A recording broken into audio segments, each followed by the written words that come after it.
Cœur de l'info. Ruth Radjessar, Patrick Hilbert. Chers auditrices et auditeurs, bonsoir. Après un mois de campagne électorale intense, c'est le MSM-ML qui remporte les élections générales vendredi. Nous prenons désormais un parlement de 44 députés pour l'Alliance mauricienne, 17 pour l'Alliance nationale et 9 pour le MMM.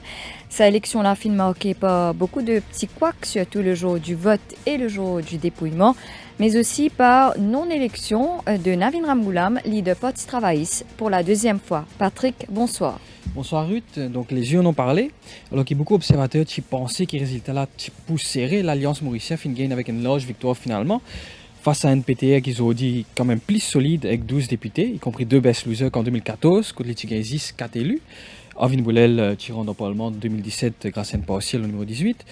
Mais encore une fois, solide, pas au rendez-vous. Donc la question qui peut poser, c'est qui l'avenir pour Navin Ramgoolam à la tête du Parti travailliste? Le MMM aussi, pas fin sur revival, comme beaucoup de monde expecte, alors qu'en 2014, il tient 11 députés, Asteli retrouve avec 9 députés. Le PMSD tient 11 députés en 2014, Asteli en a 5. L'autre film encore de ces élections, c'est son organisation même, cote officiellement sur la commission électorale 6813 électeurs pas fin capable de voter. Mais possiblement plus beaucoup de monde pas fin capable de voter pour une raison ou une autre. Avec nous pour discuter là, nous avons Jean-Claude Destrac, l'ancien rédacteur en chef de l'Express et directeur général de la Sentinelle, et Lindsay Rivière, analyste politique et ancien rédacteur en chef du Mauricien et de Business Magazine. Jean-Claude Destrac pour avec nous dans quelques minutes. Et bonsoir, Monsieur Rivière. Bonsoir Ruth, bonsoir Patrick. Donc nous rappelons nos auditeurs qu'ils sont capables d'appeler nous le 208 4999 ou le 208 5999.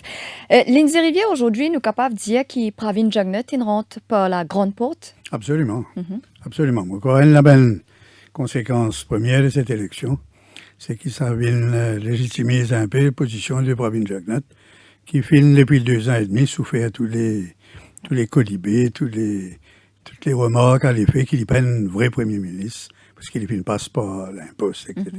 Donc là, clairement, il finit un mandat, lui-même, et encore tout ça à cause de la Poltin, forcément. Il y a une élection, c'est une victoire qui les fait gagner lui-même, les fait remporter, qui fait mettre au point une stratégie, et il retrouve lui maintenant Premier ministre largement reconnu par la population comme quelqu'un qui peut bien faire et qui est maintenant un mandat bien clair pour faire ce 5 ans. Est-ce qu'il vous finit surpris par sa victoire-là? Vous finit surpris par le nombre de sièges qui l'Alliance mauricienne gagne. Moi, je tout le temps dire qu'il y a une lutte serrée. Et les fins est une lutte serrée. Mais c'était véritablement une lutte à 3? Certainement en milieu urbain, oui. Un peu moins en milieu rural. Ouais. Quand il était plutôt une lutte MSM, Parti travailliste. Mais c'est une des conséquences de notre système électoral. Ça. Notre système électoral, il favorise ceux qui sont les premiers. Il gagne toujours un bonus, un gros bonus, qui fait qu'il parfois il finit avec 40 députés. Alors qu'il y en a 39% des voix. C'est ce qui s'est passé cette fois-ci. Ouais. Ça a été une lutte serrée. D'ailleurs, si vous regardez le pourcentage des voix de chaque parti, vous réalisez que MSM, enfin l'Alliance mauricienne, remporte 37 sièges avec à peu près 37% des voix. Et Parti travailliste, pas trop loin derrière. Parti travailliste, 3,5% derrière en suffrage. Mais en sièges, il y a à peu près la moitié, qu'il va plus moins que la moitié des sièges que l'Alliance mauricienne a gagné. Donc, si vous regardez ça à ce point de vue-là, même MMM avec ce 22%, il finit avec 9 sièges, dont un best loser. Ouais. Quelque part, c'est très injuste, mais donc c'est le système qui est comme ça. C'est un système injuste, mais finalement une lutte serrée, dans une lutte à 3. Mais un des enseignements de cette élection, c'est qu'il est capable de gagner une majorité avec une lutte à 3. Je crois qu'il nous pas trop au ciel là. Mais ça peut causer une division des sièges. Oui. Mais nous trouvons qu'il est possible dans une lutte à 3 d'avoir une majorité confortable à condition que l'un des participants s'effondre à la dernière minute. Et c'est un petit peu ce qui finit d'arriver. Donc, cette élection-là, c'est plutôt la guerre de figures politiques.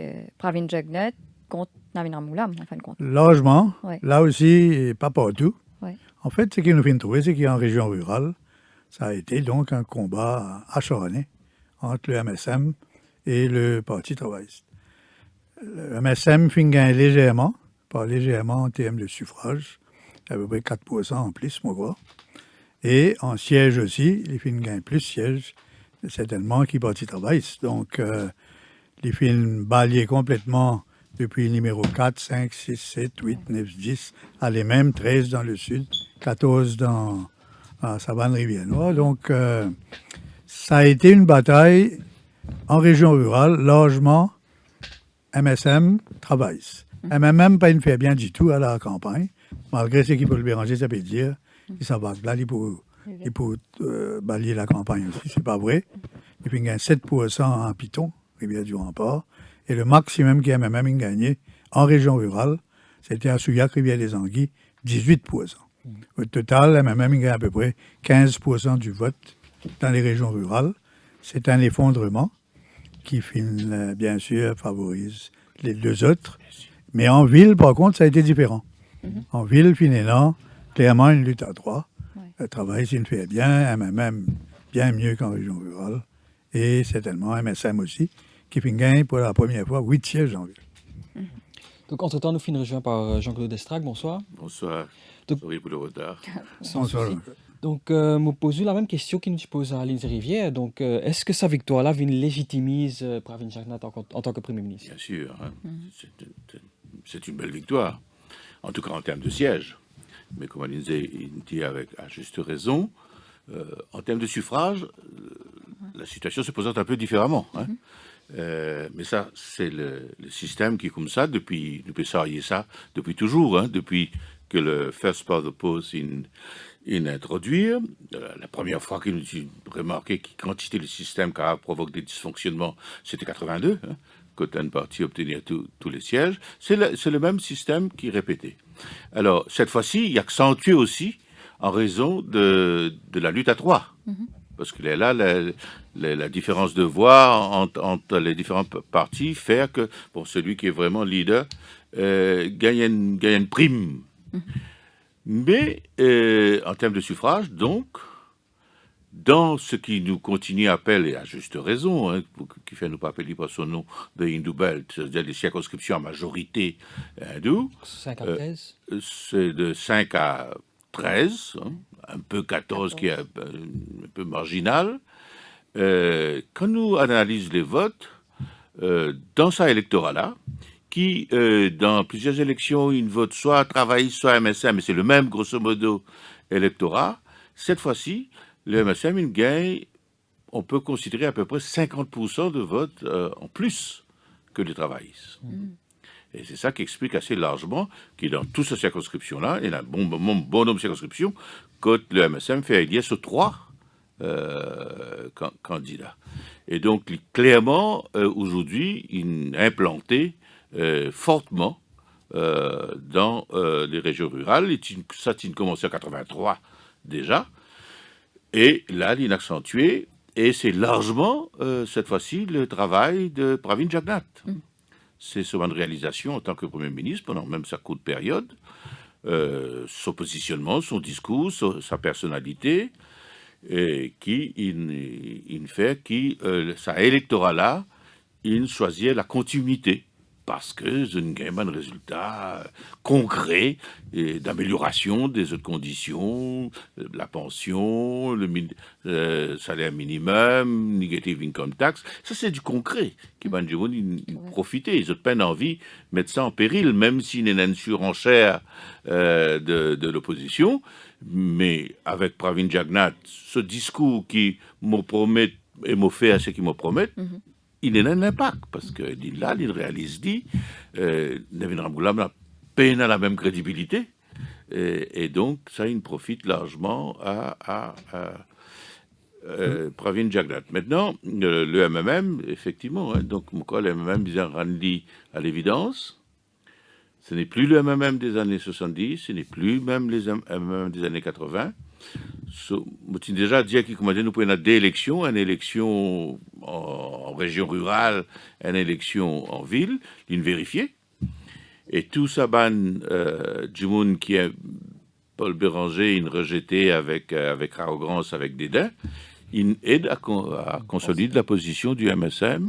On a vu au numéro 14, Au numéro avec 14, Langanou, 17 avec... ancrage régional, ça aussi nous tient analysé, qui, au fait, ça n'a pas nécessairement, il a un grand rayonnement national. C'est une locomotive régionale. Une locomotive dans notre région. Absolument. Et c'est une entraîne les autres. Ouais. Qui lie Ganou, qui lie Claude Bigadou, Alors là, qui est un ancrage Oui. dans notre région que je déteste, et c'est une amène, bonne voix et bon élu à l'Alliance. donc la première conséquence de tout cela, c'est qu'aujourd'hui, le MSM, clairement, et pour la première fois sans doute, est le premier parti de l'île Maurice. On connaît depuis 40 ans presque, 35 ans, que MSM existait. Tout ben sondage qui nous y fait autrefois, qui montrait que le MSM, il y vaut toujours à peu près autour de 20%. Et il y besoin toujours la collaboration des autres partis Ouais. pour prendre le pouvoir ou conserver le pouvoir. Une des grandes stratégies sur la route pendant les années quand il était Premier ministre, c'était cette capacité à rassembler de grandes coalitions et quelque part à s'abriter derrière ces coalitions pour former le gouvernement. Là, pour la première fois de son histoire, malgré le fort de pression pour qui MSM, Pavin Jagnat, cause avec Béranger et le MMM, il fait résister à cette pression-là. Et aujourd'hui, c'est un pari qu'a payé, puisqu'il se retrouve premier parti de l'île Maurice, avec à peu près 37% de soutien populaire, avec un grand groupe parlementaire. Deuxièmement, les fils la franchi complètement de Serni-Route. Aujourd'hui, c'est ce MSM. C'est un peu une deuxième génération MSM. Donc c'est le Et seul clairement, chef à bord. c'est le seul chef à bord. Tout ce ben lieutenant-là, pour forcément ben du monde qui fait soutenir lui. Toute la vieille garde s'en va. Il y a une député dans toutes les circonscriptions, enfin pas toutes les circonscriptions, mais un grand nombre de circonscriptions, géographiquement bien réparties. Et donc, aujourd'hui, le MSM paraît plus national qu'à l'époque de Serni-Route, dans ce sens qu'il n'a plus une partie très largement, majoritairement hindoue, et maintenant un parti qui est l'implantation dans tous les groupes, toutes les régions. Donc, pour lui, c'est une excellente opération. Nous pouvons Sauf marquer une courte pause, après nous pourrons retourner. Oui. Cœur de l'info, la suite dans quelques minutes.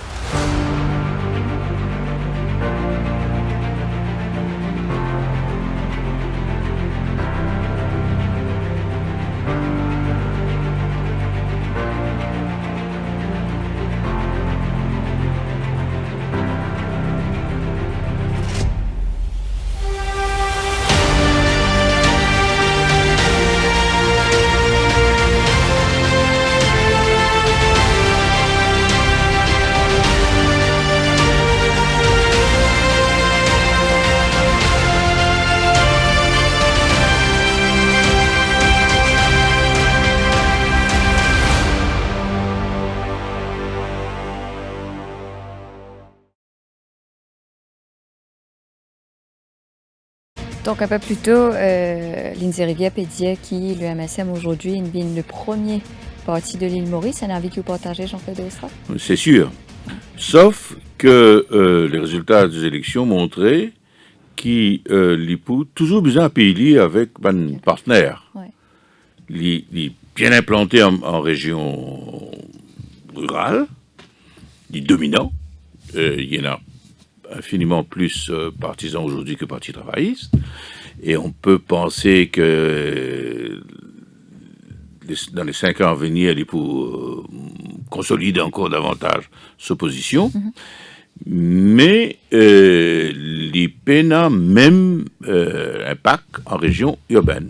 Et en région urbaine, il faut continuer des pannes, des partenaires, différents partenaires. Et donc, ce qui fait que très probablement, nous pouvons continuer pendant longtemps encore et là, ça banne regroupement de partis et même MSM pour bizarre regroupe différents partis. Probablement avec ce qui est arrivé cette fois-ci, il vous décourage totalement un parti qui se y a tout seul. nous retourner à ce qu'il nous toujours connaît, c'est-à-dire une coalition préélectorale, et me trouve déjà à l'horizon 2024, il y a encore un peu tôt pour nous prédire l'avenir, mais avec la fréquentation inévitable qui prenait en travailliste et MMM au Parlement, tous les deux dans l'opposition, il vous provoque certainement un rapprochement. Surtout avec le retrait probable de Navin Ramgoolam. Et Béranger. Très probablement. Et d'abord Ramgoolam. Okay. Et d'abord Ramgoolam, qui va être poussé gentiment vers la sortie de ce parti. Donc, je trouve un rapprochement qui va se faire lentement, ça ne va pas se faire du jour au lendemain, en travailliste et MMM dans l'opposition. Et ce sera sans doute le prochain match à l'horizon 2024. Ça va être un match MSM avec ce banalier du moment qui m'ont pensé pour toujours là, versus une coalition préélectorale travailliste MMM. Donc, juste pour ajouter un mot sur ce qu'il m'a dit hier, en ce sens, le MSM aujourd'hui entre aussi bien en région urbaine que rurale qui est déjà acquis. Vous remarquez quand on analyse le résultat le MSM-ML, et là aujourd'hui, député dans 17 des 20 circonscriptions. C'est intéressant. Il n'y a pas une gain 17, mais avec le panachage, il y a une présence. Il prend numéro 4. Le numéro 4 est une circonscription bien intéressante parce que autrefois, du monde appelle ça une bastion MMM. Ce n'est clairement plus le bastion du MMM. MMM, il y a 29%. Et MSM, il y a 41%. Et déjà en 2014... Déjà, c'est une victoire conséquente. Donc, quand vous guettez ça, quand vous guettez manière de fin résister dans le numéro 1, quand vous guettez manière de fin prendre qui est pipe, quand vous guettez manière qui certains autres résultats fin évoluer, vous réalisez qu'aujourd'hui, donc, le MSM et ses alliés finissent définitivement gagnent une victoire qui est étalée géographiquement à travers l'ensemble du pays. Et si vous travaillent là dans les années qui viennent, vous êtes capable de faire beaucoup de dégâts parce qu'aujourd'hui, le MMM, par exemple, c'est Beaubassin-Rosil. Le MMM n'a même pas été capable de gagner le numéro 1, qui est son fief. Et même Rosil. Rosil est fragilisé. Rosil est fragilisé. Imagine Rosil dans la prochaine élection sans Paul Béranger. Et même là, déjà, là, il va y traverser. Et donc, vous trouvez que petit à petit, il y a une érosion. Mais est-ce que vous pensez que Jean-Claude Delestrac ou un ancien du MMM, vous pensez Paul Béranger bizarre aller? Vous pensez oui. Vous pensez oui. En préparant un peu mieux la succession, la relève. Dans une démocratie mature, un leader qui amène ce parti successivement à des défaites, à un moment, il décidait, pas besoin de pousser. Parce que là, c'est la 4e défaite des élections générales. La 4e défaite du MMM. Ce que nous pouvons constater, c'est qu'au fait, c'est un lent dépérissement du MMM, provoqué pour l'essentiel par le départ successif de tous ces cadres, de tout ce qu'ils font, les MMM. Les MMM, c'était une formidable machine. Le MMM était une intelligence collective. Et au fil des années, crise après crise, les uns et les autres inhalaient, et chaque fois qu'ils inhalaient, une traite de traite, de bon débarras, etc. Et donc, finalement, hier, quand on met dans la place d'un militant du MMM, qui guette la conférence de presse de Pravin Jagnat, le jour de la victoire. Et quand il prend la parole, il passe la parole à Evan Cohen-Davelou, ancien du MMM, du bureau politique du MMM. Après, il passe la parole à Alain Ganou, dirigeant du MMM pendant si longtemps. Après, il passe la parole à Steve Obigadou. Voilà le front bench de l'Alliance victorieuse. Mais un paquet militant pour retrouver autres là-dedans. Après tout, tout ça là, c'est nos bonnes camarades, tout ça là, c'est nos bonnes jumounes. Et là, avec l'élection de Ganou, l'élection de Obigadou, dans Kerpip, dans ça, Kabiramano. de Ramano à Quatre-Bonnes aussi, qui fait partie aussi des du MMM à un moment donné, l'IPU représente un attrait considérable auprès d'un certain nombre de militants. Et l'IPU fragilise encore davantage le MMM. Mais si le MMM, si Paul Béranger retire du MMM, est-ce que le MMM peut toujours exister? Est-ce que le même peut... Les points En même temps, oui. Les points de même En même temps, oui.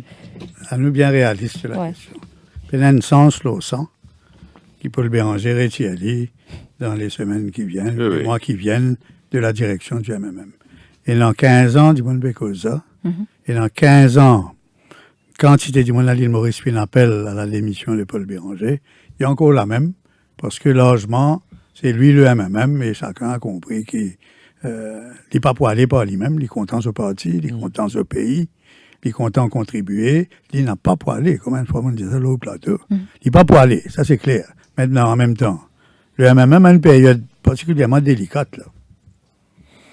Qu'est-ce que groupe parlementaire? Il n'y a personne, entre nous, sans offenser personne, il n'y a personne qui est capable, immédiatement, ou même à moyen terme, prendre la relève, prendre le leadership, ou MMM. Donc, bien aussi, il reste dans la réalité. Pas Qui c'est l'un? Pas ce propre la faute qui vient à faire. Pas ce propre la faute, ça m'a bien d'accord, hein, parce qu'il y a une l'hémorragie d'un MMM depuis 10 ans qui, moi, tout le monde comprend. Comment chaque fois, je l'ai expulsé du monde, je n'ai créé une situation que du monde excédé, bizarre aller. Non, fait au piège, comment dire. C'était un doing, ça, hein, c'est même qui vient créer cette situation-là. Mais la réalité, c'est qui, diamant là, qui est capable, immédiatement ou à moyen terme, succéder à Paul Béranger. Reza Otim, Moi, pas croire. Paul Béranger, pour service à 5 ans, là, d'après moi, il pourrait ce 5 ans. Et il pouvait faire ce travail parlementaire comme il a habitué faire. Qu'il fallait pour service à 5 ans, là, pour préparer cette succession. Pour arriver à 2024, peut-être, avec une équipe remaniée. Mais quoi qui ben appelle... Est-ce que Joanna Béranger est une alternative? Oui, mais lointaine. Joanna Béranger le fait très bien. Il y a une sortie avec 3000 lois d'avance sur tous les autres. Il y a une grande sympathie autour de lui, d'elle, pardon. Et il y a une bonne personnalité, du monde bien content de lui. Mais là encore, il nous faut rester dans la réalité. Joanna Béranger est à ses premiers pas dans le parlementarisme. C'est pas comme si, dans 1 an, 2 ans, Joanna Béranger pour prête à prendre la relève. Donc, c'est ça le danger tout le temps. C'est d'évoquer tout le temps le départ de Béranger après chaque défaite, alors qu'il, clairement, n'est pas pour aller. Au contraire, regarde son analyse de sa défaite. Il dit, oh, 4 bonnes, tu fais 14%. Tout le monde t'a dit, il n'est pas aller. Là, il fait 22%, qui est un peu plus proche de son score habituel dans les sondages, 25-28%. Bon, c'est quand même... En 2010, seul, il fait 42%. Hein. Oui, mais ça parce qu'il était seul, il gagne tout le protest vote. Ce qui n'est pas sa force réelle. Là, il fait 22. Pas mal. Il a progressé. Il a progressé par rapport à ça. Lui-même, personnellement. Ce ben militant dans Rosil, il soutenait lui, il gagne 3000 voix plus qu'en 2014. Parce qu'en 2014, il était en 3e position. Et Colin Lavellou, il gagne 5000 voix moins qu'en 2014. Donc, Béranger, personnellement, lui, il est grave, dit, oh, ben, moi, on bien faire, on essayer, nous tous, on essaye bien, mais clairement, il n'est pas pour aller. Il faut attendre les prépas, c'est 5 ans. Mais ça peut dépendre beaucoup. L'enjeu principal, selon moi, pour le même là, c'est pour, suite à ce résultat-là et la succession de mauvais résultats au cours de ces dernières années, décider s'il est même pour continuer promouvoir l'espèce de fiction ou d'ambition d'être un parti véritablement national. Et dans lequel cas, il a besoin de constituer un leadership qui est le reflet de cette ambition-là. En clair, ça veut dire qu'il y a besoin d'un leader qui appelle à l'ensemble de la population et qui appartenir à la communauté qui fabrique les premiers ministres. Ça, c'est la grande question qui est même ENA devant lui. Béranger nous a essayé ça. À plusieurs reprises, il les a. Même la Babsing, ou La plusieurs. Babsing. Et ça n'a pas marché. Il n'a pas marché. Ce qui veut dire donc qu'ils ont plusieurs arrivent à la conclusion que, quoi qu'il fasse, sa bonne qualité leader fabriqué là, il n'y a aucun impact auprès de l'électorat, qu'il a même, du fait de sa fondation par Paul Raymond Béranger, reste aux yeux de l'électorat un parti urbain qui appelle plutôt à ban urbain et pour être tout à fait clair à ban minorité et qui même fait perdre un peu l'électorat majoritaire. Et mon demandement de cette élection là, ça espèce campagne qui déroulait à un moment donné, qui nous tout cause comme la remontée spectaculaire du MMM, est-ce que ça a aussi peine contribué à une espèce de réflexe de vote utile dans certains milieux qui pas trouve d'un bon œil le risque que l'électorat majoritaire divisé et qui Béranger fait une brèche Ça fait peur. Ça fait peur, oui, ça fait peur de cet électorat-là. Paul Béranger, ça veut dire, Kingmaker. il est pour le Kingmaker. Ça, il me fait peur. Ça. Moi, c'est certain que ça fait provoquer une réaction. Oui. Dans d'autres milieux, que je finis dire, qui Béranger, qui pour Premier ministre, Oui. des ans et demi, Béranger peut revenir, il pouvait imposer conditions. Ça fait créer un réflexe. Naturellement. Puisque ça, c'est intéressant de voir les 2 derniers jours de la campagne. Un petit effondrement. Pourquoi jusqu'au meeting national de Pau, lui, le MMM, Par les propos tout à fait maladroits de Navin. de Navin. Mais même par rapport au MMM, Ouais. finalement, Oui, parce en qu'il y a région beaucoup rurale, de c'est monde. un effondrement vers la fin de la campagne. Oui. Mais Parce pour les raisons qu'il- qu'il peut dire. Parce qu'il dit monde réalisé, certains du monde réalisé, qui, si Paul en position de Kingmaker et Windy et demain, Exiger. à Pravin Jagnat, ou Mollet, un accord à l'israélien moitié-moitié, ça provoque une réaction, ça. Ouais. Et mon demande si à la fin, pas finalement un effondrement du MMM, comme il y a eu aussi un petit effondrement côté Parti travailliste Ouais. dans les Pas 2 petit. derniers jours de la campagne. Un effondrement. un vrai effondrement. Et Ça ce qui a joué propos pour le 1-7. Navin. de Navin là, inexploité, À fond. surexploité à À fond, Ouais. et il convainc les derniers indécis Ouais. dans ce milieu-là, de ces conditions-là, nous tout, basculer. Il rappelle-moi beaucoup ce qui s'est passé en 87, l'INSEE pour rappel. Et Nabab Singh est présenté comme Premier ministre. Béranger est supposé à le réduire face à Jagnat. Et l'avant-veille des élections, paraît dans l'Express un entretien donné par Nabab Singh dans lequel il dit, et ça m'a dit de mettre en garde, al guetter bien qu'il peut écrire dans le journal, c'est pas faire lire, quand il dit, Paul Béranger, de temps en temps, même s'il est président de la République, il peut venir Au Conseil des au ministres. Conseil des ministres et il peut présider une réunion au Conseil des ministres. C'est un backlash. Dans l'heure qui suit, Anirudh Jagnat convoque une conférence de presse, évidemment filmée par la MBC en long et en large, et tout au long de la campagne, de la journée, ça réunit, etc. Jagnat dit, moi, tu dis à eux qui Nabab Singh pour un pantin, c'est Paul Béranger qui pour le leader, et au lendemain des élections, 12 000 votes séparent le MMM du MSM. Bon, persuadé jusqu'aujourd'hui que le MMM perdit sa élection-là, là, ça faut pas de prime. Pas nécessaire de dire ça. De la même manière, pas nécessaire à me raconter son anecdote. Les victimes de ce manie de raconter des histoires dans tout bon meeting. Et ça fait la différence. Hein. Dans un moment que du monde peut encore hésiter, décide pour prendre des décisions, etc. Ben, il bascule le vote. 17h20 au Radio Plus, nous manquons une pause pub et puis nous continuons le débat. Cœur de l'info, la suite dans quelques minutes.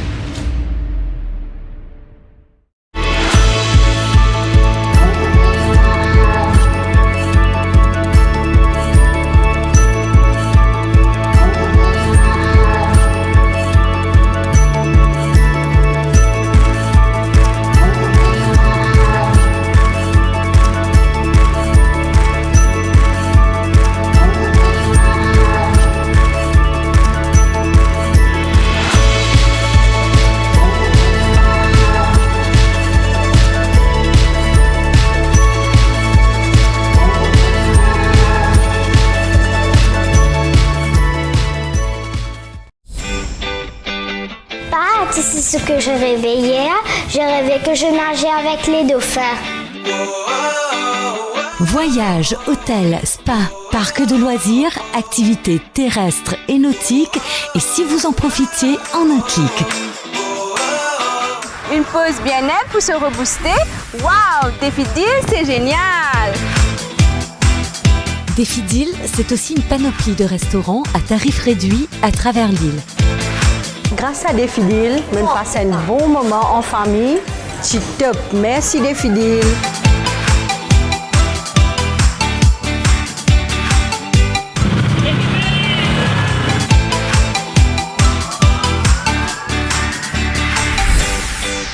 Ça y est, que les aventures avec Défidil.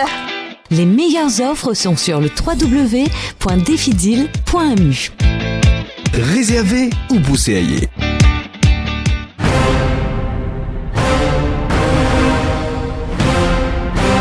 On vous dit tout depuis 22 ans. Le Défi Plus, le fleuron du Défi Média Group. L'incontournable journal du samedi. Au menu chaque semaine, enquêtes exclusives, révélations, controverses et scandales. Le Défi Plus, c'est aussi l'actualité vue par nos caricaturistes. Des informations croustillantes avec les pages Key News et une palette de rubriques pour mieux vous informer, tout en observant une politique de neutralité par rapport aux forces politiques et au monde des affaires. Le Défi Plus, toujours à l'affût des dernières news pour informer les Mauriciens.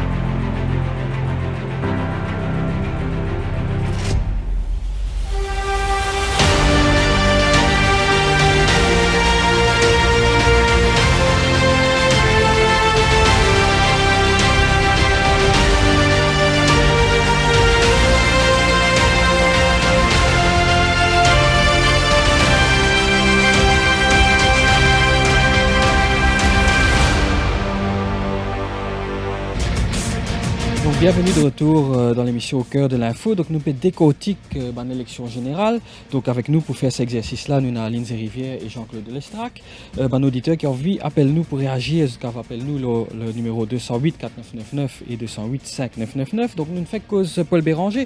Qu'en est-il du Parti travailliste? Donc Navin Ramgoolam, Parti travailliste fait mieux. Même beaucoup mieux qu'en 2014, mais seulement pour la deuxième fois, Navin Ramgoolam pas élu, donc ce leader pas là. Donc Lindsay Rivière, donc qui analyse un petit peu sa situation là. Donc est-ce que Navin Ramgoolam a encore une légitimité à la tête du Parti travailliste? Non, moi pas croire. Je crois que la question s'était posée déjà en 2014. Et est-ce qu'il est raisonnable pour lui continuer après 2014 dans les circonstances de l'époque? Il fait une reprise d'aller. Et d'une part par orgueil, deuxièmement parce qu'il y croit qu'il se positionne le leader du Parti travailliste pour protéger lui personnellement dans les années difficiles qu'elle allait suivre. Et donc, il y a aussi un feeling qu'il fallait ici pour rebondir. Il y en a beaucoup de fidèles dans le Parti travailliste. Mais déjà à l'intérieur du Parti travailliste, il y a des gens qui posent la question, est-ce qu'il y a une asset pour le Parti travailliste ou est-ce qu'il y a une liability pour le Parti travailliste? Et je me rappelle, Arvin Boulel, la Nouvelle-France, j'ai fait ça l'autre jour sur YouTube, à peu près un an après l'élection. Écoute, Arvin Boulel demande d'y aller, carrément. Comme en 2005, en 2000, tu demandes d'y aller. Est-ce qu'il y a un leader qui fait une PRD, comme Jean-Claude dit, qui n'est pas automatique, qui bien présente ce démission? Mais en 2000, je me rappelle, moi, je pose des questions là, au domaine des pailles, dans une conférence de presse. Comment on me pose question, est-ce qu'ils ont pensé qu'il avait une bien retirée? Tout ça, suivait les il y en a une centaine. Tout crier non, non, non. Mais aujourd'hui, le contexte est différent. Mais je parlais, en fait, je criais et Navin tournait, disait, nous, Vous avez votre réponse. Oui. Le parti ne veut pas qu'il parte. Aujourd'hui, les circonstances sont complètement Ouais, différentes. c'est différent. Il n'est pas capable de résister sa défaite-là. Il n'est pas capable de faire comme si rien ne s'est passé. Je crois qu'il est clair maintenant qu'il, tant qu'il est là, pas pour une renaissance du Parti travailliste dans les années qui viennent et qu'il y peut gêner le parti. Alors, est-ce qu'il est pour proposer de retirer lui-même? Est-ce qu'à l'intérieur du Parti travailliste prenne un mouvement pour faire y aller, avec ou contre son accord, d'enquêter? Maintenant, lui, pas au gars, il ne peut pas parler tout de suite. Il peut parler tout de suite. Il peut rester, il peut analyser des faits, il peut toutes sortes d'arguments, il ne peut pas parler. D'enquêter un peu plus tard, et d'enquêter aussi qui est passé parce que tout le monde dit automatiquement, ils donnent ça à Ville. Ça, c'est ce que le pays pense. Ce n'est pas nécessairement ce que les partisans du Parti travailliste pensent. Nous avons une situation quand Navin au fait de partir, mais en choisissant un successeur qui n'est pas Arvin Boulet. Oui. Donc, attention. Mais Lindsay, il y a une différence quand même fondamentale maintenant dans ce qui va être probablement l'attitude du parti vis-à-vis de Ramgoolam. Parce que le Parti travailliste, c'était un véhicule de moteur. Ça. Il y a le Parti travailliste et puis il y a le Ramgoolamisme. Pendant des années, le parti, il considérait que l'héritage ramgoolamien est un atout, est un plus, est un asset pour le parti. Et Navin, il surfe là. Et encore récemment, l'Indiali dans une interview publique. Mais il y a un déclic il est là, avant les élections, quand Navin quitte la circonscription de Pamplemousse-Triolet. Et dans l'esprit des partisans travaillistes, je me suis posé la question, mais si un Ramgoolam, Pamplemousse-Triolet, c'est emblématique de tout ce qui a été la force du Parti travailliste, de l'implantation du Parti travailliste. Mais si un Ramgoolam, Navin, pas capable de faire élu dans une circonscription comme Pamplemousse-Triolet, et qui vient aller migrer dans l'autre circonscription avec une configuration un petit peu différente, mais qui, d'après l'élite, vous donne une meilleure chance de victoire, ça veut dire que le parti est bien affaibli. Donc aujourd'hui, aux yeux des travaillistes eux-mêmes, et vous pensez aux yeux des dirigeants travaillistes, aux yeux de ce bureau politique, de ce comité central, ça l'idée qu'un Ramgoolam est un asset pour le parti, aujourd'hui, cette idée-là, il mord. Mais Jean-Claude Desac, est-ce que le Parti travailliste existe encore au sein du ramgoolamisme? Non, c'est ça, c'est le ramgoolamisme dépéri. C'est terminé. Et pendant très longtemps, c'est ça. L'appel à Ramgoolam, le père de la nation, etc., et le fils qui prend la relève, etc., il a la force du Parti travailliste. Aujourd'hui, c'est plus le cas. Donc, on ne trouve des raisons pour lesquelles le parti peut continuer à tassoso à un Ramgoolam. Mais la difficulté, c'est que Navin Ramgoolam noyote le Parti travailliste, contrôle les instances du Parti travailliste. Contrôle ceux qui votaient tous les ans au Congrès pour le leadership du Parti travailliste. Nous fait tout ça encore là avec Assia Valen et lui-même voter au Congrès travailliste, etc. Donc, s'il y parlait aller, c'est pas ce qui dit mon dire au Facebook, ce qui dit mon dire dans le pays qui est déterminant. C'est le choix du parti, des structures du parti. Et ça, il contrôle cette structure-là. Alors là, regardez, est-ce qu'il est un homme très orgueilleux, un homme très compliqué, il est capable de vivre, probablement il peut vivre ça très mal, et il est capable de penser qu'il y a allé dans un an, dans les ans, mais il n'est pas le médecin. Il est capable de faire ça. Le premier test, là, c'est la nomination du leader de l'opposition. Qui il pour le nommer, ça va être un candidat un petit peu, il peut dans ce mot à dire là aussi. Là. Mais dans la perspective, Lindsay, des élections, parce que bon, partisan parti travailliste, c'est un vrai symbole. C'est pas l'hôtel Chapi. du gouvernement, oui. C'est l'hôtel gouvernement. Oui, mais ben l'élection qui vous venir pas ben Oui, non, mais je commence à préparer là. Hein. Oui. Je peux déjà en tête 2024. Mais nous avons guetté que ça poste leader de l'opposition, il est bien intéressant, parce que si il donne sa bénédiction, ou s'il nomme Marvin Boulel comme leader de l'opposition, et comme leader de ses troupes parlementaires, ça peut dire quelque chose, ça. C'est une succession. Ça peut dire quelque chose, ouais. S'il n'est pas fait aller, ça voudra dire aussi autre chose. Il est capable, l'homme qui ken, qui garde la place libre. Exactement. Pour lui, et ça peut être. Et ça peut être un Kailash Prayak, qui n'est pas un député. Ça peut être un Betchou, ça peut être Shakil. Nous avons guetté quelle attitude Navin Ramgoulam vis-à-vis de Boulel. Nous tout connaissons, il n'est pas content de Boulel. Et il parlait d'un grand lait à Boulel. Mais quand il est capable, il taille Boulel. Mais là aussi. D'après une transition, d'après moi, il n'est pas capable d'échapper à presque l'obligation, compte tenu de la configuration de son équipe au Parlement, de faire le leadership parlementaire à Boulel. Mais ça, pas veut dire du tout que ce sera lui le leader qui pourra amener le parti aux élections de 2024. Ça, c'est sûr. En 2024, de toute manière, il va dans 78, 79. Nous vous passons par une période de transition, probablement pour passer par une élection de Boulel dans un premier temps, mais éventuellement, pour faire émerger un autre leader. Il y a aussi, justement, il a Riti Schramfel, donc député en tête de liste au numéro 12, et qui a le bon... Il y a des éléments. À nous veiller cette élection-là, on a trouvé qu'il peut être un candidat de compromis, là, parce qu'il travaille un peu embarrassé par cette situation-là qu'il peut nommer. Quand vous trouvez qu'il y a un candidat de compromis comme leader de l'opposition, c'est Gad Xavier là même. Parce que Xavier est un leader de l'opposition sur autant. Xavier, il fait pas mal comme leader de l'opposition. Il ne pose comme Alliance nationale, il ne pose comme PMSD.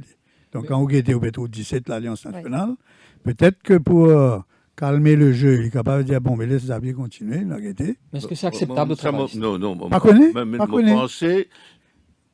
Il n'y a rien de faire ça, parce qu'il est probablement pour rendre plus difficile le rapprochement, certainement souhaité aujourd'hui, par et les travaillistes et les MMM, entre les deux partis au Parlement. À condition que Boulel soit le leader. À condition que un travailliste au moins soit le leader d'opposition. Mais à nous suivre ça bien, il est intéressant ça, à nous suivre ça bien, qui vient le leader de l'opposition. Mais Shakil aussi finit ambitionné. Comme il y a une situation un peu compliquée là, mais il peut dire à nous beaucoup dans la stratégie future du Parti travailliste, qui est nommé leader de l'opposition du groupe de 17 députés de l'Alliance nationale. Vous ne pouvez pas nous dire du Parti travailliste, là, de l'Alliance nationale. Dans lequel Parti travailliste majoritaire? Oui, il y en a 11 ou 12. Mais non, arrêtez. Vous connaissez une question de leader de l'opposition, là. Il n'est pas extraordinairement important, ça. Hein?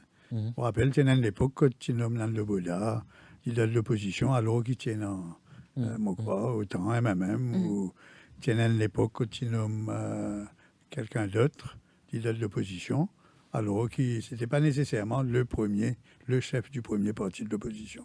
Mais à nous guetter. Nous pouvons marquer une pause, après nous continuons. Cœur de l'info, la suite dans quelques minutes.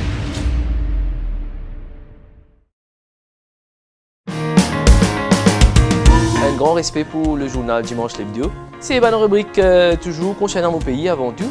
Et aussi le sport qui m'a bien content.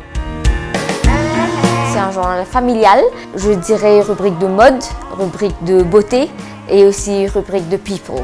Continuez à informer, éduquer et surtout entertain.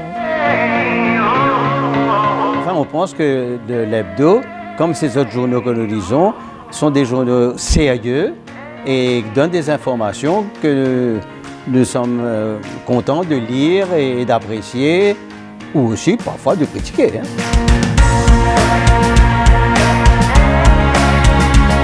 Politique, la mode, la cuisine. En fait, c'est une couverture générale, donc avec une seule gazette, on a toute l'information qui m'a besoin. Je m'appelle tout le monde camarade, toute la famille m'a fait une c'est acheté parce que ça dimanche, moi dans le journal. Les faits divers, la mode surtout, Et aussi, bien sûr, une affaire qui ne va pas rater, c'est le sport. Tous les ingrédients sont présents pour inciter toutes les composantes de la famille à la lecture. Le dimanche l'hebdo, le must du dimanche.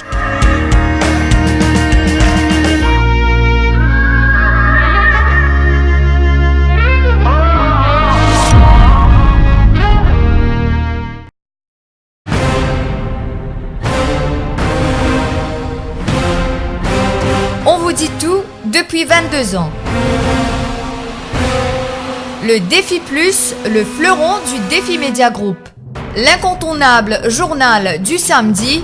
Au menu chaque semaine, enquêtes exclusives, révélations, controverses et scandales. Le Défi Plus, c'est aussi l'actualité vue par nos caricaturistes. Des informations croustillantes avec les pages Key News et une palette de rubriques pour mieux vous informer. La suite. Vous êtes de retour dans l'émission Au cœur de l'info. Donc, nous analyse les résultats des élections générales. Donc, avec nous, pour faire ça, nous avons Lindsay Rivière et Jean-Claude Delestrac. Mon auditeur qui a envie de réagir, capable d'appeler nous sur le 208 4999 et le 208 5999. Donc, nous fait cause Navin Ramgoolam, nous cause le PMSD. Donc, le PMSD, lui aussi, il retrouve avec très peu de sièges et Adrien Duval aussi qui n'est pas élu. Donc, qui vous pensez quelle est un petit peu la position du PMSD dans tout ça? Le PMSD est très déçu à l'heure qu'il est. Et Xavier Duval lui-même très déçu. Il y avait beaucoup de signes qui indiquaient que Xavier Duval, un peu fatigué lui-même, et il souhaitait qu'il ce garçon, Adrien, passe l'enquête à pipe, et petit à petit prend la relève du PMSD. 2 ou 3 fois, Xavier il dit, il n'est pas accroché que ça pousse. Il est de l'opposition. Il s'est dit, there is life after politics, etc. Il y a un grand professionnel. Souvent, il y a une indication comme ça. Là, avec Adrien battu, et il aurait été battu à Grand Gob, sans Poudre d'eau, de la même manière, mais il y a un gros problème. Alors, au lieu maintenant, deuxièmement, au lieu qu'Adrien entre pour assurer la succession, c'est Richard qui entre. Et moi, tout le monde dans Maurice connaît qu'entre Xavier et Richard, ce n'est pas le grand amour, et c'est certainement pas un successeur possible de Xavier. Donc le PMSD est déçu, il y a juste quelques députés. Il y a 5 députés. 5 députés, et les bizarres révisent sur une ambition. Mais est-ce qu'il y a une année électorale? Par rapport à ce qu'il représentait, 5 force. députés, moi, je trouve bien gagné pour PMSD, moi. En 2014, non, s'il y avait plus, en vérité, il n'est pas payé sa proie-là. Mais en 2014, il y a 11 députés en 2014. Bon, ça, c'était des circonstances. Les petits donnent les 20 tickets. Et au fait, PMSD existe très peu électoralement, nationalement. Xavier Duval a une plutôt bonne image. D'ailleurs, il réélit dans la circonscription. Encore que ça a été difficile par moment, cette élection-là, pour lui. Mais, bon, ok. Il a un soutien à Xavier Duval. Mais le PMSD, très peu. C'est-à-dire, en dehors de cette alliance, le PMSD est inexistant. Et même, il a quand même un socle de 20, 21, 25% de l'électorat. Le PMSD, c'est 2-3%, globalement, nationalement. Bon, à l'intérieur de bonne alliance, il faut négocier, d'obtenir un siège et quelques bons positionnements de ces candidats. D'ailleurs, moi, pensez ça aussi, on a une réflexion qui, probablement, pourrait faire surface au sein du Parti travailliste, parce qu'à un moment donné, avant les élections, le Parti travailliste, il a Navin Ramgoolam en tête, il a beaucoup hésité avant de décider de faire une alliance avec le PMSD. En se disant, au fait, nous allons sacrifier nous candidats, nous allons donner un siège à PMSD, y compris dans une circonscription contre PMSD par représentant rien, et qui fait à nous faire ça. Mais il y a un des du monde qui est une PSU à Ramgoolam, qui non, il ne peut pas tout seul. Sans PMSD, il peut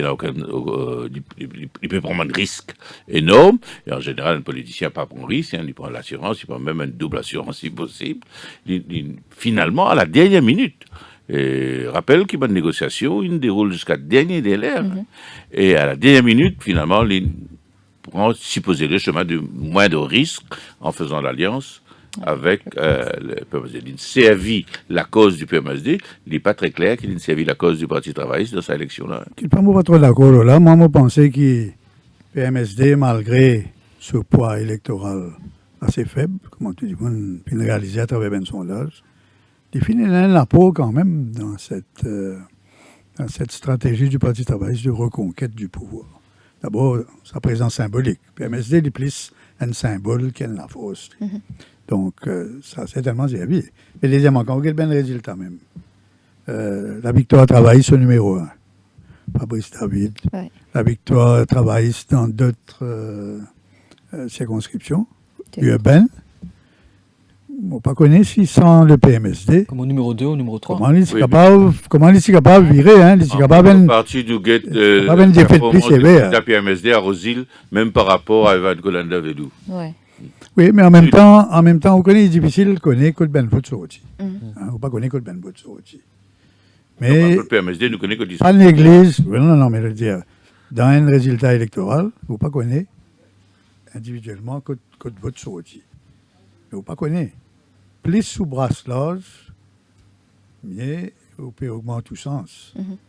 Et le MMM, il fait un choix, qui fait un bon choix pour dire en termes de mobilisation, enthousiasme, énergie du pas parti, nécessairement sur l'électorat. Mais vous pouvez trouver qu'aller seul n'est pas nécessairement une option crédible.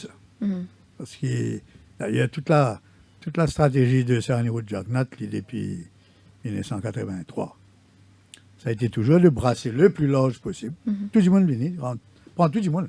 Depuis 1983, il prend PMSD, il prend tout ce ben adversaire, tout le monde. Et là, dans cette élection-là, moi, ça me demande moi si Sarniro est bien content de sa stratégie.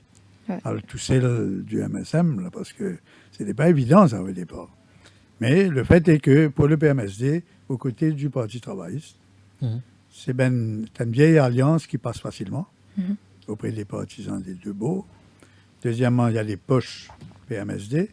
Et troisièmement, nous venons de trouver que les élections se jouent aujourd'hui sur 200, 300 voix. Hein. Et souvent... À cause de la lutte à 3, justement. Oui, mais souvent, est capable de faire une différence dans quelques circonscriptions, selon qui ou brasse-large, ou alors qui voit le tout seul.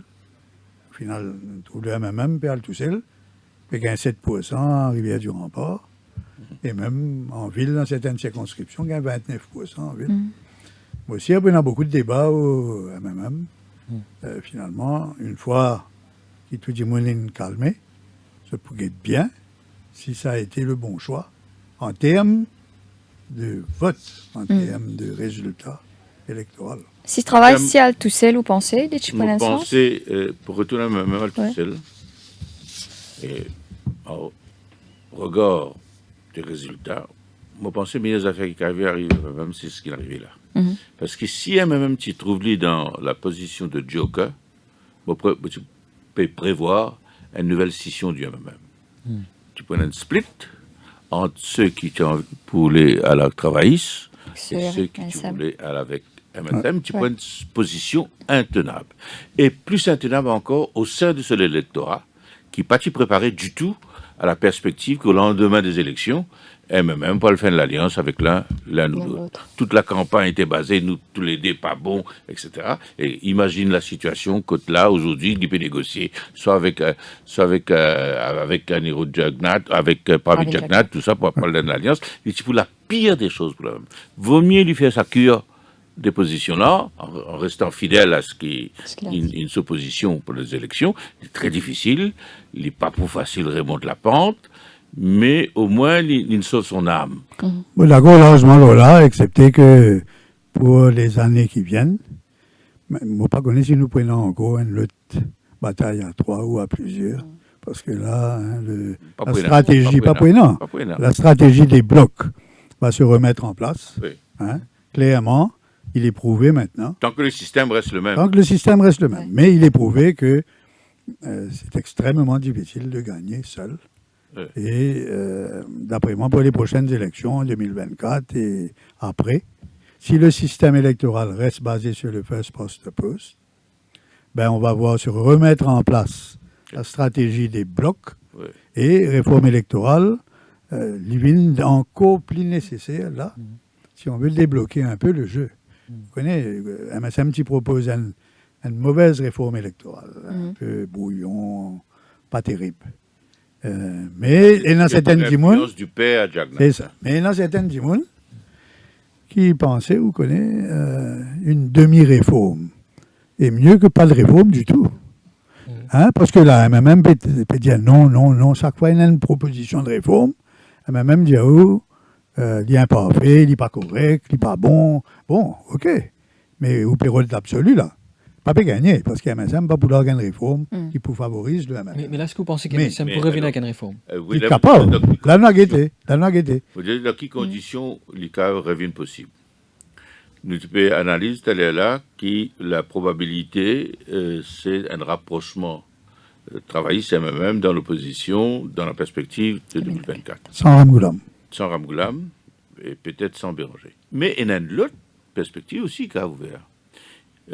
Dans la perspective des prochaines élections 2024, MSM aussi qui va intéresser avec MMM. Parce qu'il peut nous faire 2 mandats là, les choses pas pour toujours aussi simples. Et la carotte. Ce sera la réforme. C'est toujours la réforme électorale. C'est la réforme électorale. Encore et toujours. Et la réforme toujours. Donc il n'est pas impossible d'imaginer qu'il, pas tout de suite, dans quelques mois, les débats sur la réforme recommencer, l'idée a des mois et des mois, mais plus nous coster avec l'élection, plus pas une discussion qui a commencé, et ça, capable d'être le sujet, le prétexte qui rapproche le MMM de MSM, le MMM disant, puisque nous pouvons gagner une bonne réforme, comme dit Béranger, une vraie réforme électorale, pourquoi pas? Il faudra un compromis dessus. Oui. Parce qu'il y a même, tout le temps, il dit non.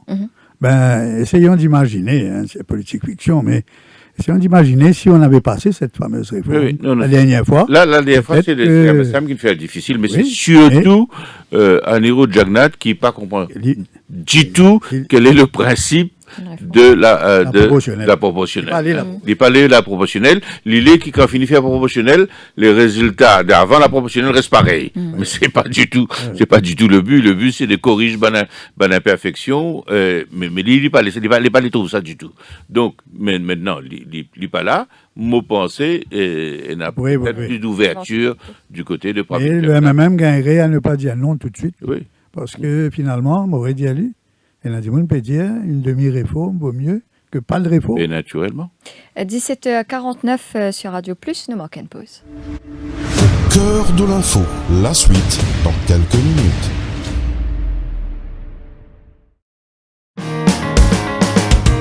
Un grand respect pour le journal Dimanche l'Hebdo. C'est une rubrique toujours concernant mon pays avant tout. Et aussi le sport qui m'a bien content. C'est un journal familial, je dirais rubrique de mode, rubrique de beauté et aussi rubrique de people. Continuez à informer, éduquer et surtout entertain. Enfin, on pense que l'hebdo, comme ces autres journaux que nous lisons, sont des journaux sérieux et donnent des informations que nous sommes contents de lire et d'apprécier, ou aussi parfois de critiquer.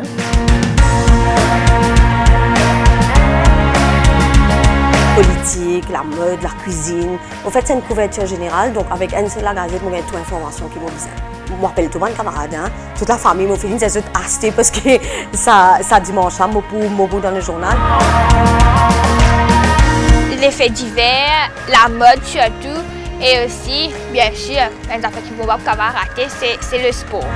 Tous les ingrédients sont présents pour inciter toutes les composantes de la famille à la lecture. Le Dimanche l'Hebdo, le must du dimanche.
radio arc-en-ciel. Radio Plus, arc-en-ciel. Radio Plus, au cœur de l'info. La suite. Nous pouvons aborder aujourd'hui les élections qui ne fait que passer. Nous avons un résultat vendredi quand le MSM-ML fin remporte les élections. Le jour des élections, finalement, quelques couacs. Il y a pas réussi à voter. Il y a un chiffre de 6813 personnes qui n'ont pas réussi à voter. Donc, est-ce que ça, change le résultat des élections, selon vous? En tout cas, il est très, très dommage. Ça, tout ça... l'incident qui finit là, la polémique qui finit là, il faut le deregistration, etc. Il y a une voile de suspicion sur l'efficacité, injustifiée, mais sur l'efficacité du processus électoral, sur l'efficience de la commission électorale, alors que c'est une des dernières institutions publiques qui est encore crédible à l'île Maurice. Mais c'est vrai, ça a troublé beaucoup de monde. Et la même du monde pas comprend qui manière une situation comme ça qui va arriver et qui peut extrapoler. Si je tiens enregistré, est-ce qu'il est pour sens résultat? Mais ça, si nous pensons si tu fais ça, mais là nous cavalons bien loin. C'est regrettable. Et il est important qu'il y ait une commission d'enquête ou un comité qui étudie ce problème-là, parce qu'il est inacceptable qu'il y ait 6 000 personnes qui le fassent plus. Presque 7 000 le droit de vote. Officiellement. Hein? Totalement inacceptable. Oui. Ils avaient quelque chose. Mais en même temps, il ne faut pas dire, si ça descend du monde là, tu votes dans telle circonscription, le résultat est différent parce qu'il finit dans 50. C'est pas vrai. Comment dire, on peut dire, on ne pas connaître comment il y a du monde voter pour commencer. En fait, mais là, comment dire, on peut dire, si Eric Guimbaud va s'y poser dans qui est pipe, qu'il faut Adrien si vous passez, il gagne 3 000 voix. Ou bien, si Malin pas passer, il gagne 1500 voix, quand ça 1500 là, tu peux aller. Là, nous commencerons dans un jeu dangereux.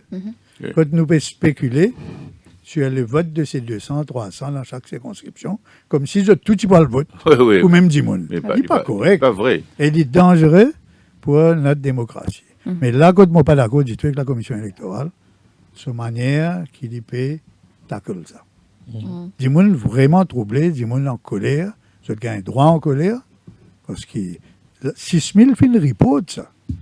Ou quand il y en a 20 000 qui pas fin voter, parce qu'ils ont fini de comprendre qu'ils ont non pas là, ou bien, etc. Pas dans le qui ça. Mais nous ne connaissons pas si je suis venu, comment je suis pour voter. Ça, personne ne peut dire. Pareil, comme nous ne connaissons qui ne pas voter du tout, mais qui sont non la liste, comment ça se passe? Comment tu votes? On avait compte un résultat dans une circonscription. Finalement, tenez-vous bien, presque 7 000 suffrages qui finalement l'aubaine indépendant. Ben petit parti et ben personnalité individuelle forte. Mais 7 000 là aussi, tu as sans résultat. Mais on peut connaître qui manière 7 000, tu peux le voter. Mais l'INSEE, au fait, c'est pas toi qui m'as pu dire ça, parce que l'INSEE, qui a dirigé une équipe de sondeurs, c'est qui nous connaît, pour sûr. C'est qui, en général, par exemple, pendant les indécis, ou en l'occurrence, qui peine qui a l'occasion de voter, si je voté, la probabilité, c'est qu'ils poursuivent exactement la même tendance du vote. C'est-à-dire, ça l'idée qui, comment dire, tout le monde qui peut voter, tu peux voter. C'est lui qui ne perd, il est là, c'est lui qui perd, tu peux gagner. Il est complètement farfelu. L'histoire électorale montrait qu'en général, ça va du monde là, si je vote, qui peut voter, si je vote, tu votes pareil. Je vote pareil comme un qui ne vote. Suivre la vague. C'est exactement, c'est la même tendance. Ça, c'est le premier point.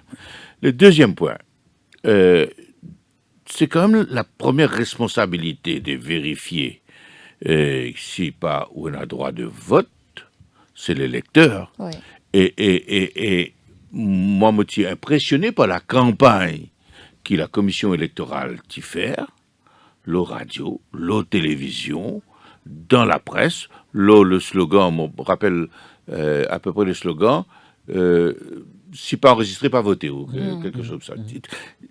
Une campagne intense, inhalée, qui nous coûte des millions de roupies.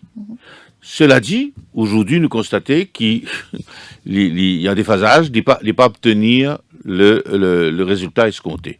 Ce qui veut dire donc que oui, il y a la nécessité de régler les choses. Moi, si je suis à la place de la commission électorale, je ne sais pas quoi, une commission d'enquête il insinué qu'il y a mal donne, qu'il y a fraude. Ça besoin d'un comité technique. Si moi, je suis dans ce place, comment tu peux faire? Moi, tu peux faire une vraie enquête, là, disons un échantillon de 600 électeurs qui ont un droit à voter. Moi, tu peux appeler les autres, moi, tu peux enquêter pour qu'on puisse comprendre exactement quel est le problème. Est-ce que c'est cette affaire de manière enregistrée, numéro de carte d'identité sur le site, c'est ça? Sur le site, qui est très probable. Est-ce qu'il y a du monde qui est déplacé, qui à un moment il habite un endroit et puis qui est quitté? Il y en a beaucoup de ça. Est-ce qu'il y a du monde qui est enquêteur peine tout ça du tout? Est-ce qu'il y a une fausse information qui va une voisine donner? Moi, quand un cas, par exemple, quand une voisine raconte-moi qu'il est momentanément absent, enquêteur vini, il pose question sur le voisin pas trop content. Son voisin dit, ça m'a pas connu, il n'allait, il dit pas tout, il dit tout, ceci, c'est là. Alors il peut revenir des 3 semaines après.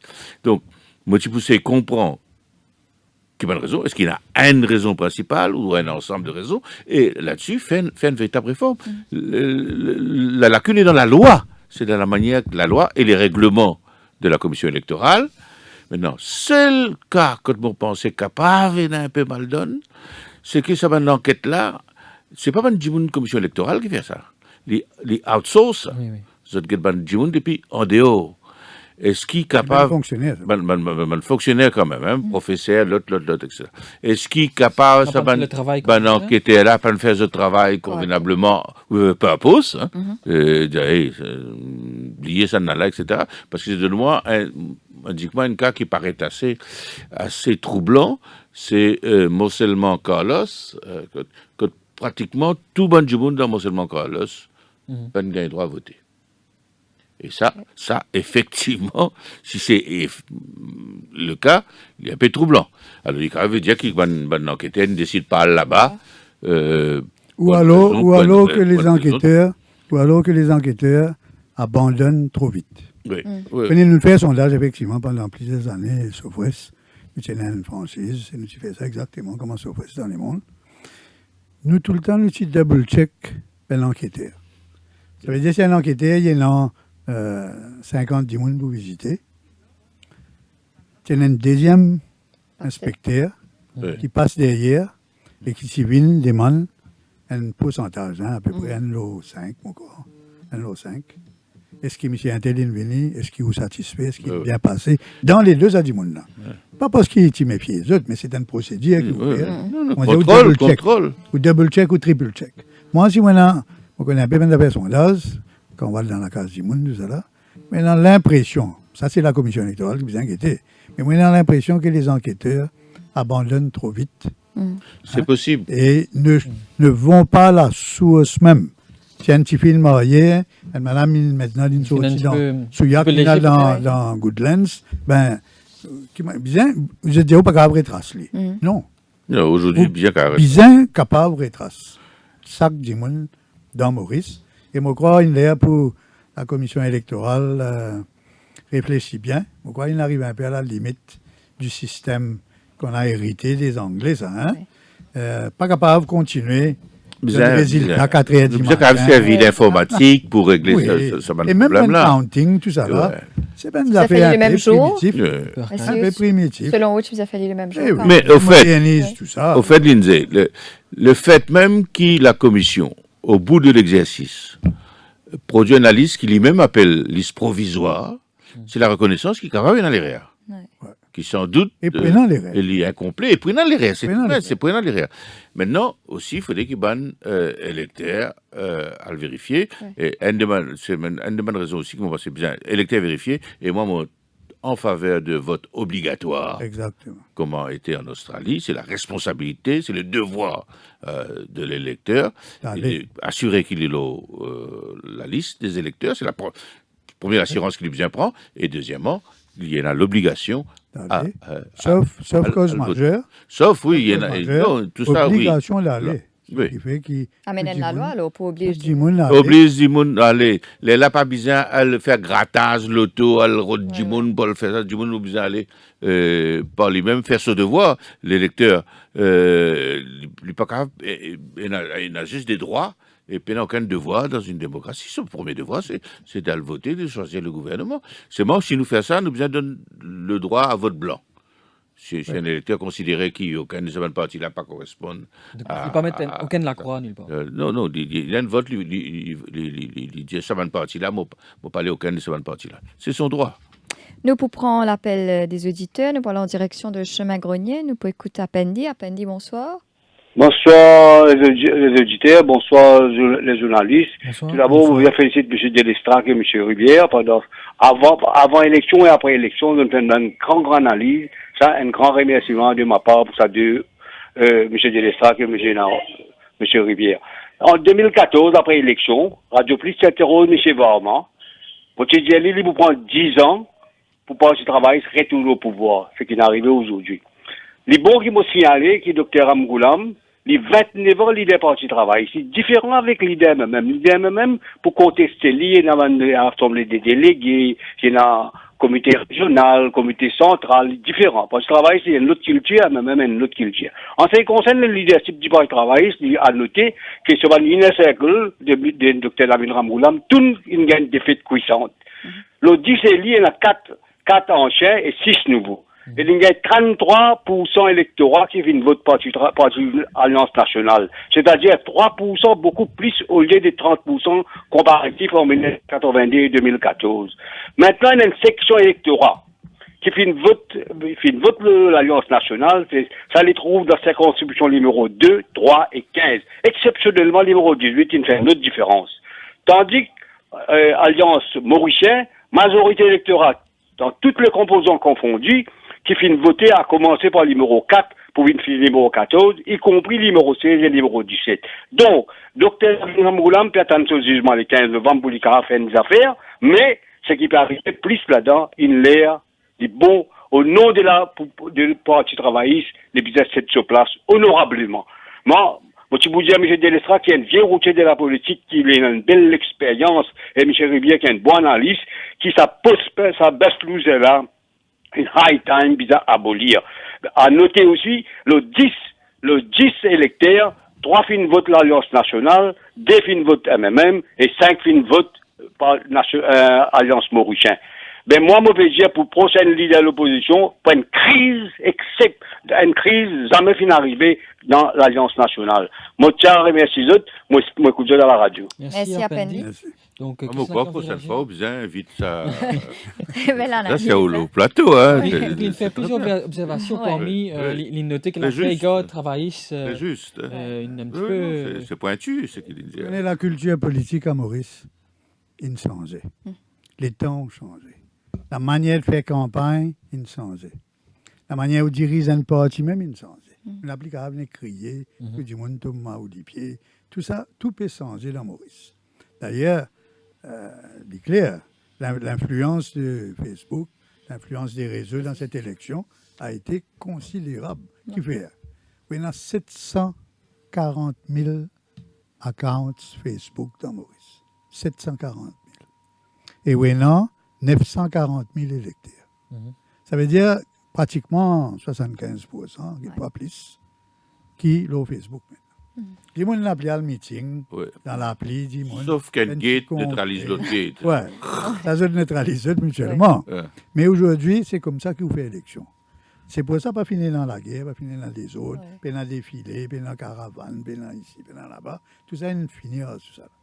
Et ça se traduit aussi pour les candidats. Mais est-ce que vous pensez que ça, c'était peut-être l'avantage de Pravin Jagnnath? Donc, il est capable... maîtrise mieux l'outil. Ces nouvelles outils. Pourquoi tout le parti fait des efforts de ce côté-là. Hein?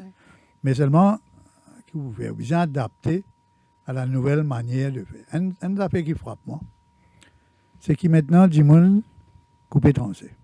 C'est une appli et le même mindset qu'autrefois. C'est une appli prend l'autre facilement. C'est un, comment dire, a mind of their own. Hein? C'est plus indépendant d'esprit. Et nos bons enfants, pas réagir comme nous, du tout, quand vous êtes politique. C'est une appli dans le même respect pour ces vieux politiciens-là. Et il faut que le pays s'adapte à ça. Hein? Les temps ont changé, la politique doit changer. Mais ça, panachage-là, il a, selon moi, deux explications. Hein, ça, si je prévois ça. Je suis persuadé que depuis qu'il y a un débat parlementaire télévisé, il change le regard des électeurs sur ce ban représentant. Et ban représentant pied banane, pas pour une chance dans la prochaine élection. Ouais. Et au fait, grosso modo, tout parti confondu, la nouvelle classe politique est de meilleure qualité que ce qui est gagné la dernière fois. Il y a des élus de qualité dans tous les partis. Et même parmi les qui ne sont pas élus aussi, on trouve quelques candidats de qualité.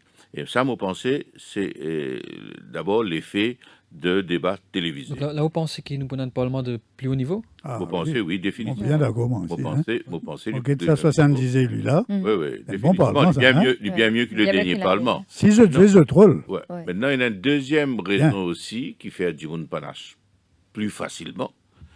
Parce qu'à vrai dire, dans l'esprit des électeurs, il y a une belle différence, en tout cas, il y a une différence idéologique, même programmatique, entre un parti et un autre. Et de toute façon, c'est un parti, l'un finit un moment avec l'autre, et donc finalement, le clivage, il a tendance à estomper. Et donc, il plus facilement module ce vote qu'il y était dans le passé. Dans le passé, s'il y peut vote ce parti, c'est qu'on a une fidélité, il est traumatisé par l'idée de faire ça. Maintenant, il fait facilement parce que de toutes les façons, il considérait qu'il, grosso modo, il y a une belle différence entre eux et il choisait donc plus facilement ce qui paraît être le meilleur candidat. Voilà, nous on arrive à la fin de l'émission. Merci à Jean-Claude Delestrac et à Lindsay Rivière qui étaient avec nous cet après-midi pour ce débat. Merci Patrick, à venir à la synthèse de l'information avec Michael François. Nous remercions aussi Yannick, Norchad et Marie-Josée qui tient la technique. Au cœur de l'info.